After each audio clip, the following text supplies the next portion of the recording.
our chairperson isn't here, and an assistant chairperson, I can get this meeting going. Are the mics on? So the first thing on Are your the, mics on? Oh, uh-oh, microphone. We can hardly hear. I'm sorry, Can't hear. I'll talk a little louder so you. There we go. That's much better.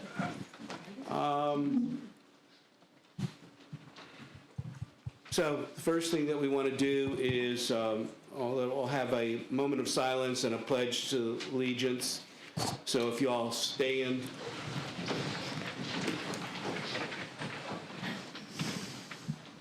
Moment of silence.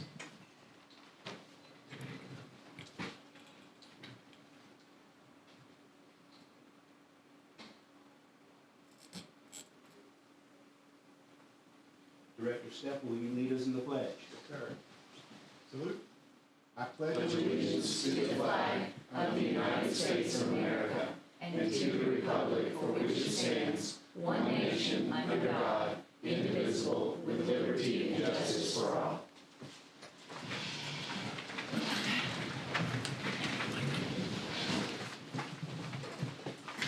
The first item on the agenda is to open the policy committee.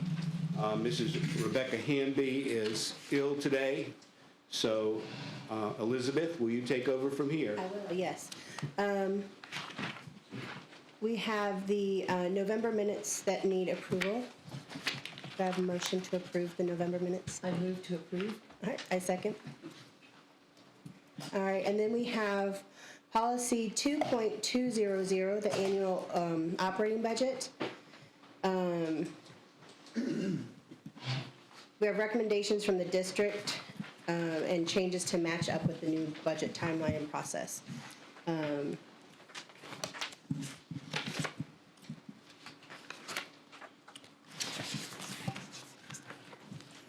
Is there a discussion at all? Is there a motion to approve? Oh, motion to approve. Oh, I move to approve. Okay, any discussion? Yes, I have several questions. Okay. This policy was revised to assist new board members in the coming years in better understanding the policy and what will take place during the budgetary period. And although this policy is clearer than the previous one, it lacks a set of procedures. So my question is to Mr. Stepp, do we have procedures designed for this policy at this time? Yeah, once this is approved, we'll redo our procedures for this policy. Do you have a draft of the procedures? No, I was going to do it if you approved this. I was going to write up those procedures. I'm not a member of the committee, so I can't approve it, but there is a motion on the floor. I do also have a question with the fact that this past year, we moved from, what is it, BEP to TISA for our funding, and so that went ahead and pushed timelines, further and further. Is there anything that we can have put in place for, things like that come up and happen? Well, so far, we haven't been able to predict when the TDOE is going to release the first estimate for TISA this year. Mm-hmm. And we don't know how they're going to do it next year. They've been changing the formula this whole semester. That we found out how they were doing outcomes and all that. Without being able to predict TDOE, usually they know every school system is in a budget cycle starting in January. Like in the school system, we've already started creating what's going to be different with each department so that I can create an executive summary to show you guys when we start budgeting what the priorities are. But right now, I can't predict that and put that in a procedure because TDOE controls that. Okay. I guess that's my concern with putting the dates on here. I know we need the dates, but with the fact that some of that is not set in stone from the state, and we go ahead and put set in stone dates here, I don't want that to cause issues the way that some of those issues were perceived this past year. When did we get TISA last year? It was the first year, so I know there was some September, delays. they gave us an estimate every month and it stayed the same. Stayed the same from September. And they're anticipating that we're gonna have it when this year? They said January/February, Okay. So meaning that's- they were still probably working on the formulas and stuff. Then does that, the March 1st date, does that give you enough time with that? Yeah, we'll work on projections. So each year, every school system, when they're doing budget time, they work on what they project. So sometimes BEP's a little more, or it's right the same. It'll be the same with TISA. We can already project, since we're 100 less kids, we can project that amount that we won't get. But there's some talk of adjusting that 6860 goes up each year. So we can project off of our current budget that we were 2.5 million under what the projection was from TISA. So I feel confident that we can look at that, project out, have a good guesstimate, even though it's not going to be exactly right, and get really, really close. And every school system does that every year. That's the process. So are you confident that these dates, given, you know, the fact that we don't have the official numbers and things like that necessarily by those dates, that these dates are still going to be good for you to work with? Yeah, that's just kind of standard operating procedure in every school system. They have to project it out. It sounds like you'll have it done under current information, and then it'll be a matter of just making some tweaks If and there's presenting to us once we have the final Yes, if numbers. there's any adjustments, we will do that. Right. But So March gets you 2 months. So should we go ahead and put something in here for adjustments, to go ahead and have that written down? To have the understanding that that's a possibility? well, that's kind of just normal operating procedures in every school system. I mean, we can write it all down if we want.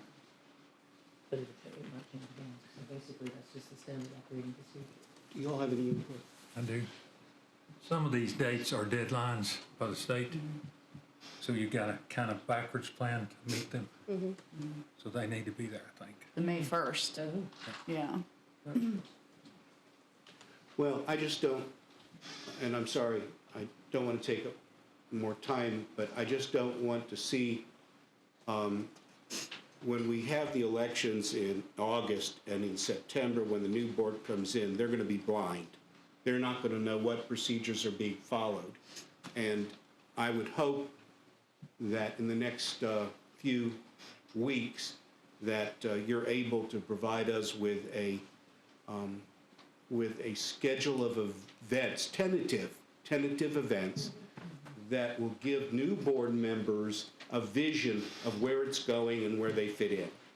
That's important to me. I think the Google Doc that you put out last year on the share drive Yeah, with the that's dates, good. yeah, Mr. Stepp had kind of like an outline of dates and what he was suggesting we cover on each date in order to have it prepared into the commission on May 1st. So something like that would be really helpful for everybody to know this is kind of where we should be in the process at this point. Exactly. Where they should be and where we should expect it to be. yeah. I agree. All right. There's a motion to approve. I move to approve. All right, I second. All right, the next policy is policy 4.700, the testing programs. And updated with the new grade scales and score for the state from 84 to 79. Motion to approve. I move to approve. Any discussion? I found on line 18 of that policy, just a grammatical change. Which page? Page 2 or page 3? Let me pull that one out. If you go back to, I think it was page 2. you can get you a mouse. Scales.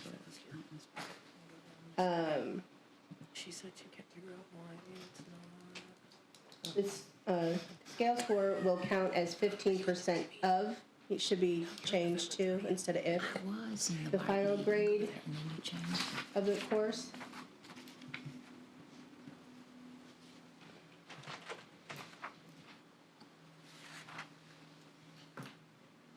That was my only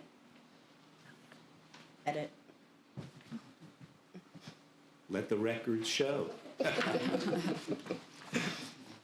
And it was just the numbers that were being changed on this to align with the state, right? Yeah, See, mine wouldn't let me join either. from the 84 to 79. 115.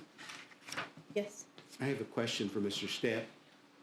Mr. Stepp, when you were reviewing this policy, is there anything that you felt this board should understand about the testing programs? Well, this is something that we have to use, the weighting of the TCAP scores. We've done that at the high school level for however many years, have a certain formula that goes into it if it's dual enrollment and other things. So this is just basically covering our normal operating procedures at each grade level. You go from T&Ray TCAP with 3.8 to the high school, so the high school has some different rules than the 3.8. So this covers that part.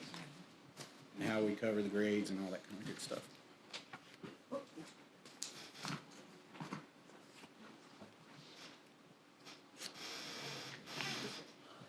So, is this a new policy?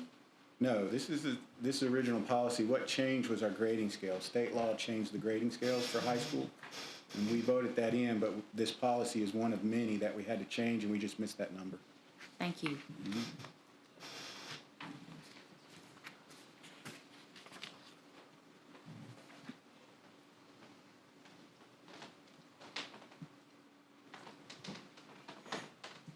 Do you have a motion on the floor? I have a motion to approve. I move to approve. Second. And then we have policy 6.312, the use of personal communication devices.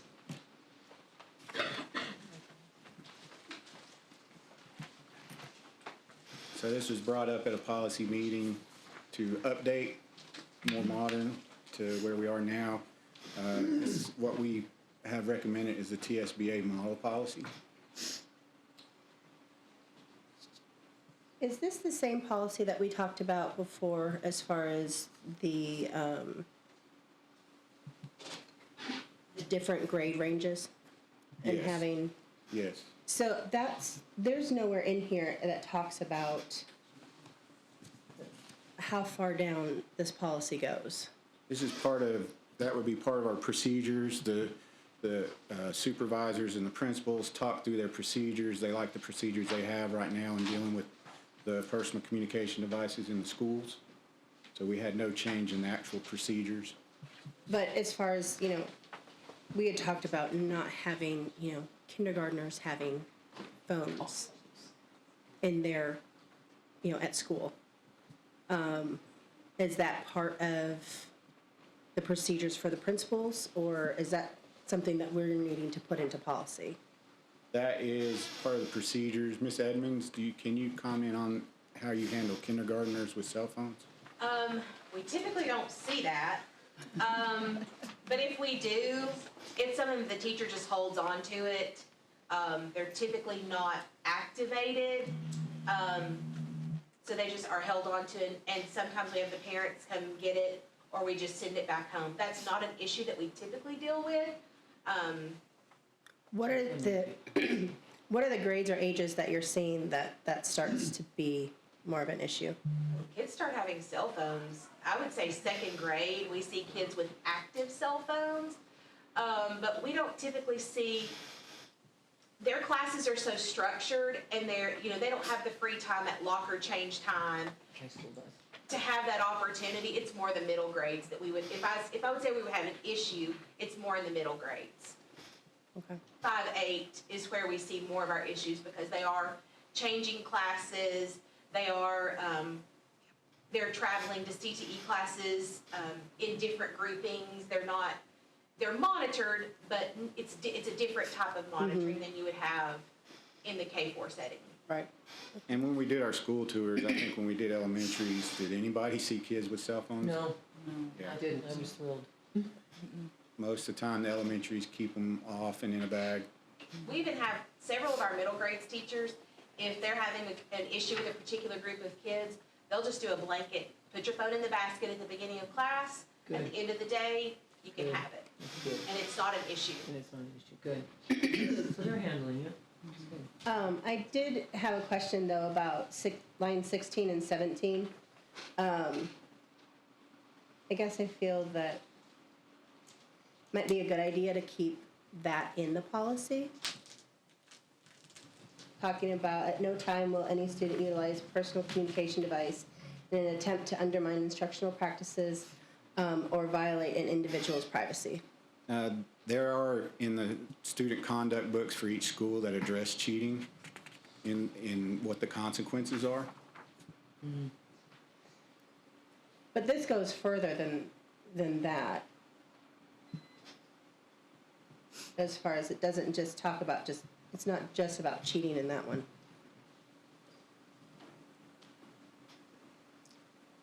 So what do you mean? I know, Mr. Stepp, I know in policies, we reference like TCA codes at the bottom. Do we normally reference like any procedures at the bottom? Like, would this be a place where we could reference the procedures for the parents to know they need to go to the procedures They have for the outline student of what? conduct for each school that the parents have to sign off on. So procedurally, that's that, and then we have procedures already written for this policy that we follow. And I'm with the supervisors when they met with principals. Principals liked the procedures and thought they were appropriate for what they were dealing with. So. I think that doesn't directly answer the question that Shannon directed toward you, and I understand, okay? But the question was, should a reference to the procedures be put in here as a footnote? We can. Is that right? Yeah, so they would know where to go to get the specifics, since this is a fairly broad general policy, policy, and they're gonna need to go to procedures to see specifically what's allowed or not allowed at their school for their grade level. We generally don't reference procedures, but I think haven't that's a seen good it. idea. I don't know what, I'm not on the There's committee. no references on this policy at all, so I think that would be a good idea to have that, because there's nothing for the parents to go ahead and see anything additional.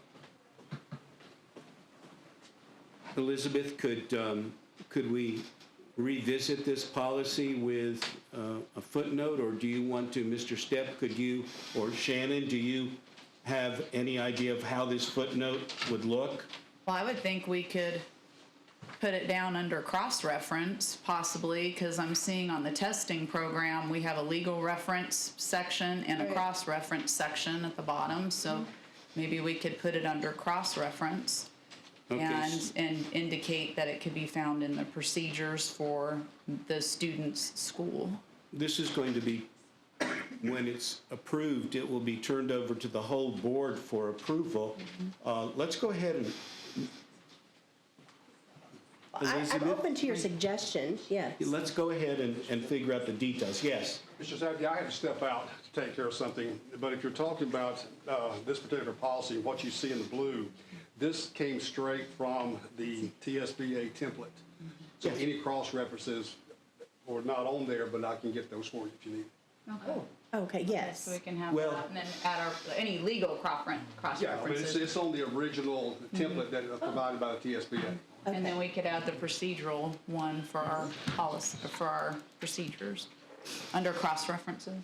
I've got just one typo recognition on line 13 where it says unauthorized use of improper storage. I think that should be unauthorized use or improper storage of a device. It's just before anybody voted on that, I just want to make sure to address that. So could we move to approve it with the addition of the footnotes and cross-reference? I Put on like there that. for the board I meeting? do. All right. Move to approve the policy 6.312 with the edit change on line 13 to or instead of, and then adding the cross-references to the bottom of the policy. No, you have to make a motion to I approve. make a motion to approve. Second. Mr. Stepp, will you follow through with that? And then when it's presented to the full board, have that policy completed with the cross-references? Thank you, sir. And that concludes the policy portion of the committee meeting. Are we ending? Are we adjourning each committee? Huh? Oh, the adjournment's at the end, okay. All right. So the